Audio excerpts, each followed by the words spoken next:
300 से ज्यादा लोग को उनके गुंडे बनाए गए, मर्डर करने की भी कार्रवाई की जा रही है। सर आईपीएस सूरजराज जी हैं जो कि डीजीपी सिटी भी आगरा के। सर चुनाव करीब आ रहा है तो ऐसे में क्या चुनौतियां लगती है आपको और कैसे समाधान उसका कर रहे हैं आप लोग? देखिए, जो सबसे बड़ा हमारा लक्ष्य है इस चुनाव के दृष्टिगत, हर चुनाव में लगभग वही बात रहती है कि एक ऐसा माहौल बनाया जाए पुलिस की तरफ से जिसमें फ्री एंड फेयर इलेक्शन जिसको कहा जाता है, किसी भी प्रकार से जो मतदाता हैं उनको कोई व्यक्ति अनावश्यक प्रभावित ना करे और वो अपने एक इन्फॉर्म्ड चॉइस जो होती है लोकतंत्र में, जिसको एक्सरसाइज करने का ये मौका उनको मिला हुआ है हर 5 साल पे जो मिलता है,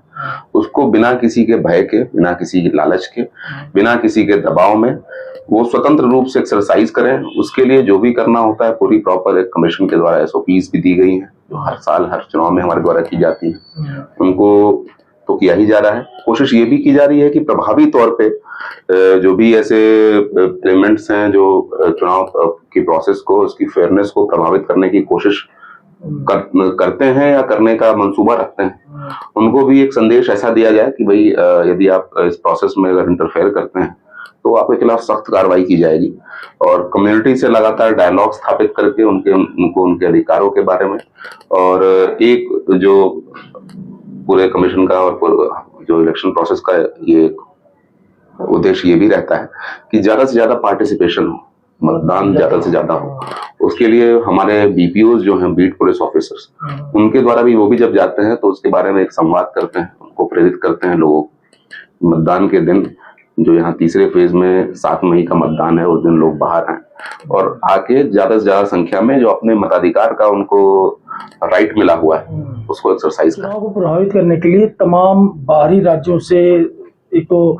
असलहे आने की कई जगह पूर्वांचल में बहुत होता है, यहाँ भी कुछ होता है, तो इन सबको किस तरह बॉर्डर पे क्या व्यवस्था कुछ है इस तरह का? बिल्कुल, देखिए आगरा की जो भौगोलिक स्थिति आप जानते ही हैं, 2 राज्यों से सीमाएं लगती हैं आगरा की, राजस्थान से और मध्य प्रदेश से। और राजस्थान से जो सीमा लगती है वो एक बहुत बड़ी सीमा है, उस पर बड़ा हाईवे भी है, जयपुर की तरफ जाता है और अच्छा ट्रांसपोर्ट इस पे होता है। तो लगातार चुनाव से पहले ही हमारे यहाँ के अधिकारियों के द्वारा और दूसरे प्रदेश के अधिकारियों के द्वारा एक बॉर्डर की कोऑर्डिनेशन मीटिंग की गई थी। उसमें स्थान चिन्हित किए गए हैं जहां से बहुत ज्यादा मूवमेंट होता है और जहां से संभावना है कि पैसे की या आर्म्स की या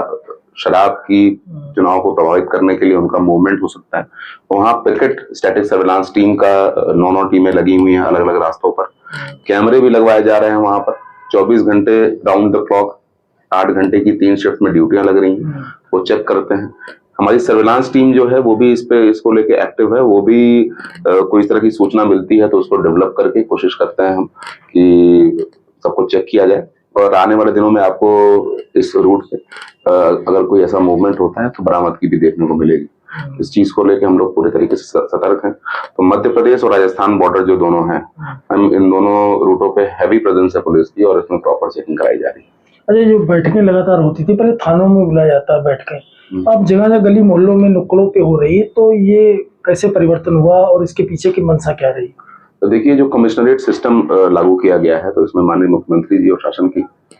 मतलब जो भूमिका थी, जो उसका उनका उद्देश्य था, वो ये था कि इसमें पब्लिक को ज्यादा से ज्यादा रिलीफ दी जाए और पुलिस और पब्लिक के बीच का जो गैप है उसको फिल किया जाए। उसी के क्रम में आगरा में पिछले 1.5 महीने से बीट पुलिस सिस्टम को जो है और सुदृढ़ किया गया है। फिर से एक बार बीटों का चिन्हांकन किया गया है और ऐसी व्यवस्था बनाई गई है कि जो बीट पुलिस अधिकारी है अपने क्षेत्र की हर पुलिसिंग की चीज के लिए वो जिम्मेदार होगा, चाहे 107-16 का चलानी भरना हो, चाहे कोई भी वेरिफिकेशन हो, चाहे कोई अपराध की घटना हो, लॉ एंड ऑर्डर हो। वो एक व्हाट्सएप ग्रुप बना के 500-600 लोगों का उसको चलाता है और पुलिस के स्तर पर जो भी संवाद होता है वो उनसे अपने क्षेत्र के लोगों से करता है।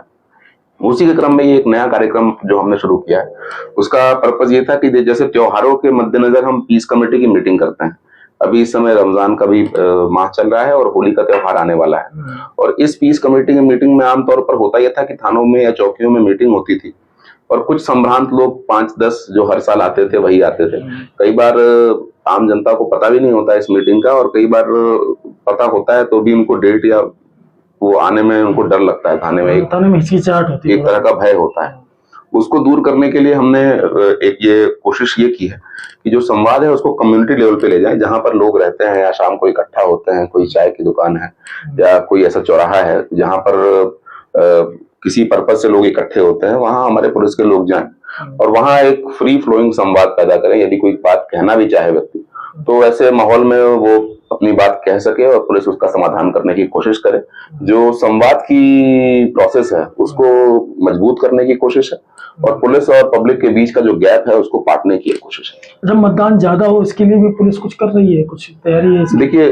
जैसा मैंने आपको बताया कि ये एक सतत संवाद है। पूरे जो है डिस्ट्रिक्ट इलेक्शन ऑफिसर के पास इसका मेन मुख्य भूमिका है। पुलिस क्योंकि पब्लिक से बहुत ज्यादा संवाद में रहती है और पुलिस जो है स्टेट का एक सिंबल भी होती है, तो इसलिए हम जब भी संवाद करते हैं तो कई बार पुलिस के पास ऐसा क्या होता है, कई सारी ऐसी समस्याएं हैं लोगों की जो जो पुलिस विभाग से संबंधित नहीं है,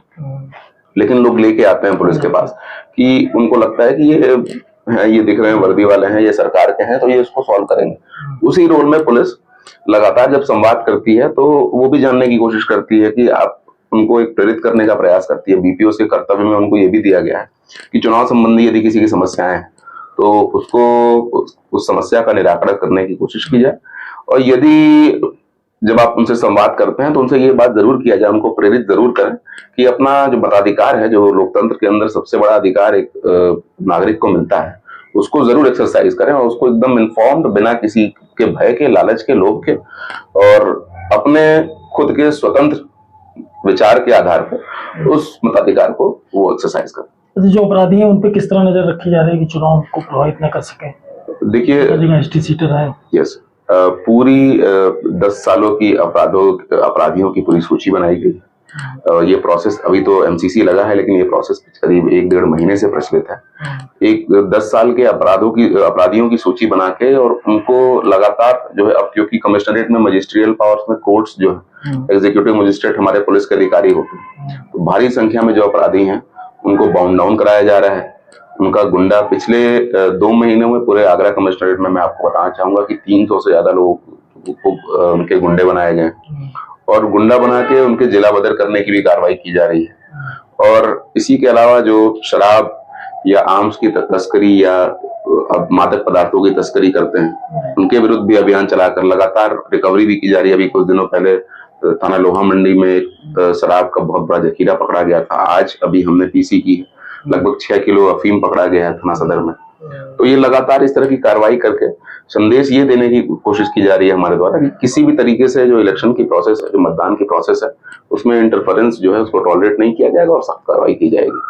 धन्यवाद। ये थे हमारे साथ आरपीएस सूर्यराज जी, जिन्होंने बताया कि चुनाव की चुनौतियां क्या है और उससे किस तरह से पुलिस उससे निपटने के लिए तैयार है। सबसे अनुरोध यही है कि मतदान अधिक से अधिक करें और कहीं भी कोई दिक्कत आए, कोई अड़चन आए तो पुलिस को सूचना जरूर दे। हिमांशु त्रिपाठी, आगरा।